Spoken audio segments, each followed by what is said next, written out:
Hi, I'm Kathy Kiley, and thank you for joining us again on the Big Orange Couch.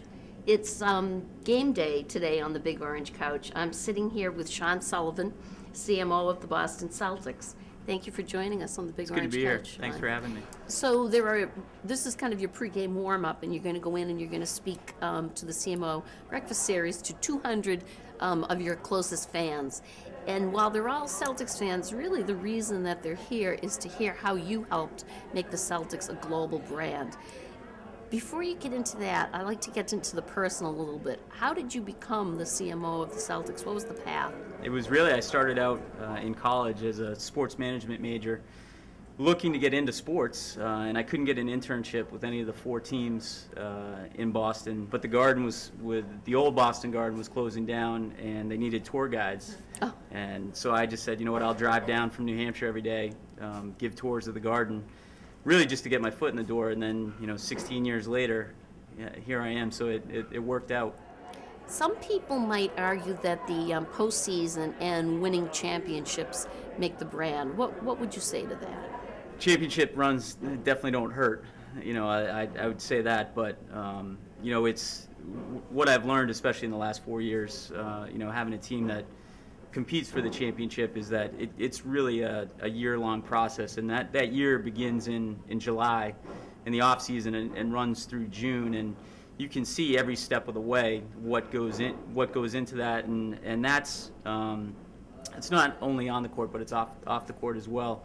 And so we've had definite success in the last 4 years, both on the court and off the court. But now it becomes the job of the business side to keep that buzz at an elite level. The Celtics has a history of incredibly loyal fans, but it also seems like you have amazingly loyal sponsors like Dunkin' Donuts. Tell us about sponsorship. We look back at the 2006-2007 season, and that's when we lost 18 games in a row, and we had the second worst record in the league, and we still we're averaging 17,900 people a game, and capacity is 18.6 in the Garden. And what that showed us is you need to service people the best that you can, no matter what's taking place on the court or off the court. And then quickly things changed. We got KG, we got Ray Allen, but internally we took the mindset of, we can't change the way that we treat people, even though our product's gone from here to here. Our service has to stay at this level, which it's always been, and that's been beneficial to us, in both retention of sponsors and season ticket holders. Let's talk about the advertising a little bit. The ad campaigns that you put out seem to be an incredible success. Who is your marketing partner? So Allen & Gerritsen has been with us for a number of years, and they're a fantastic ad agency, really fun to work with, very creative, and the campaigns that we've had the last few years have definitely garnered a lot of attention. The Reloaded campaign was last season's campaign. Breaking off the out of the Reloaded, you can go with re-give, retweet, return, for fans coming back, and it was very effective.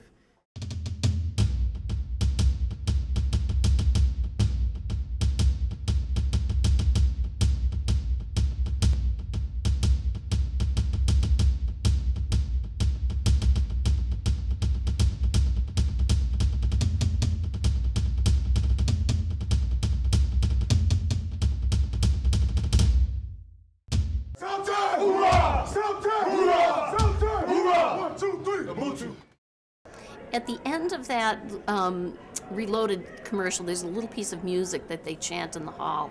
It's the word ubuntu. Explain that a little bit.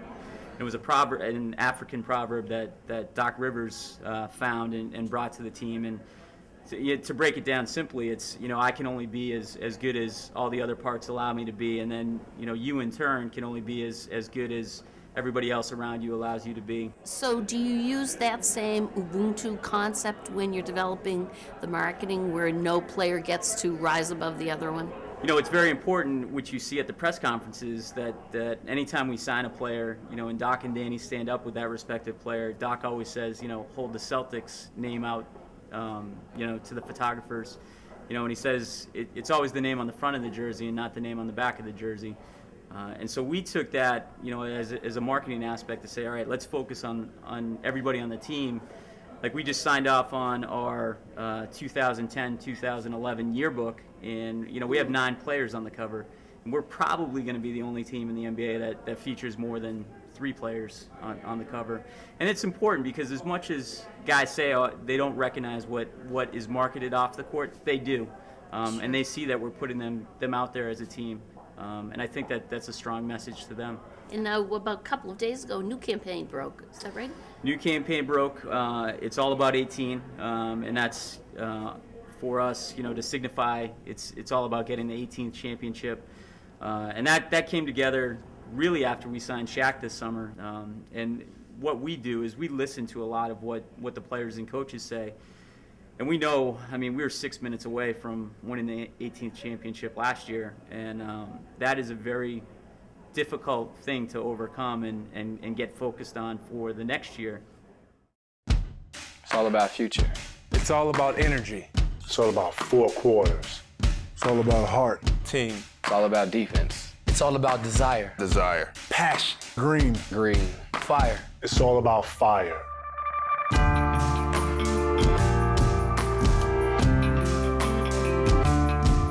It's all about 18. 18. It's all about 18.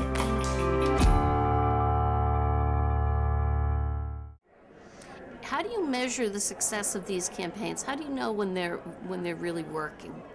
I would say across multiple platforms. It's ticket sales, it's sponsorships, and then it's the way the fan base embraces it, and that's via Facebook, Twitter, how our radio partner embraces it, television partner embraces it, seeing how much it's all about 18 is talked about on viral. blogs. Yeah, viral, exactly.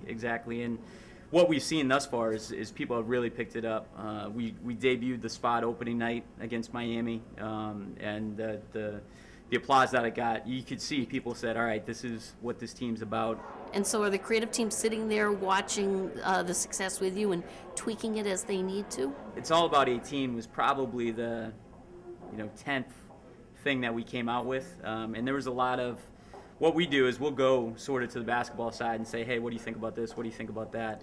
Because whatever we end up putting out, they're going to see it and hear it everywhere. So if it's something that they don't necessarily believe in, then it's not going to work for them. So we would give feedback to A&G. They'd come back with something, and it's really a collaboration of a lot of different minds and personalities that come up with the final product. Yeah, terrific. Well, I can hear the crowds gathering for the CMO breakfast series, which means it's almost game time for you. But we also have a T-shirt that we like to give out. We love giveaways at the Celtics. I know you do, and this is going to put you in very good company. Very few people get to wear this T-shirt. But it says, I sat on the big orange couch. Excellent. And we are delighted that you will have this, and hopefully we'll be seeing you in Situate with this shirt on. Thank you very so much much for joining us today, Shawn. Thank you. It's good to be here. And thank you for joining us again on the big orange couch.